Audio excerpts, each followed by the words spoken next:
Conclusion: stagnation or singularity. If even the most far-sighted founders cannot plan beyond the next 20 to 30 years, is there anything to say about the very distant future?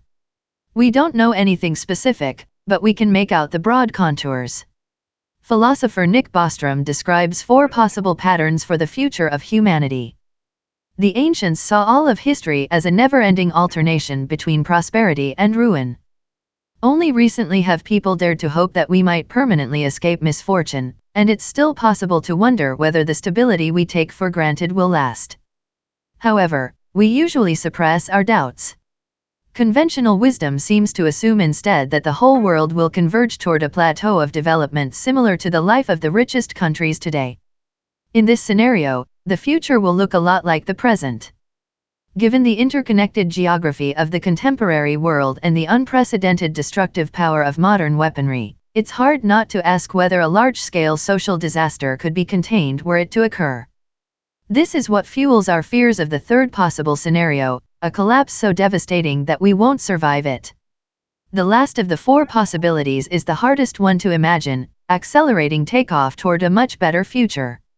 The end result of such a breakthrough could take a number of forms, but any one of them would be so different from the present as to defy description. Which of the 4 will it be? Recurrent collapse seems unlikely. The knowledge underlying civilization is so widespread today that complete annihilation would be more probable than a long period of darkness followed by recovery. However, in case of extinction, there is no human future of any kind to consider. If we define the future as a time that looks different from the present, then most people aren't expecting any future at all. Instead, they expect coming decades to bring more globalization, convergence, and sameness. In this scenario, poorer countries will catch up to richer countries, and the world as a whole will reach an economic plateau. But even if a truly globalized plateau were possible, could it last? In the best case, economic competition would be more intense than ever before for every single person and firm on the planet. However, when you add competition to consume scarce resources, it's hard to see how a global plateau could last indefinitely. Without new technology to relieve competitive pressures, stagnation is likely to erupt into conflict. In case of conflict on a global scale, stagnation collapses into extinction. That leaves the 4th scenario, in which we create new technology to make a much better future. The most dramatic version of this outcome is called the Singularity, an attempt to name the imagined result of new technologies so powerful as to transcend the current limits of our understanding. Ray Kurzweil, the best-known singularitarian, starts from Moore's law and traces exponential growth trends in dozens of fields, confidently projecting a future of superhuman artificial intelligence.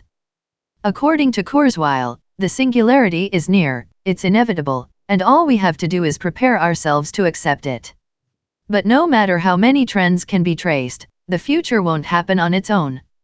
What the singularity would look like matters less than the stark choice we face today between the 2 most likely scenarios, nothing or something. It's up to us. We cannot take for granted that the future will be better, and that means we need to work to create it today.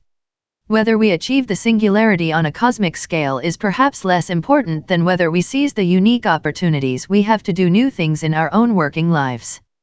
Everything important to us, the universe, the planet, the country, your company, your life, and this very moment is singular. Our task today is to find singular ways to create the new things that will make the future not just different, but better, to go from 0 to 1. The essential first step is to think for yourself. Only by seeing our world anew, as fresh and strange as it was to the ancients who saw it first, can we both recreate it and preserve it for the future. End of conclusion.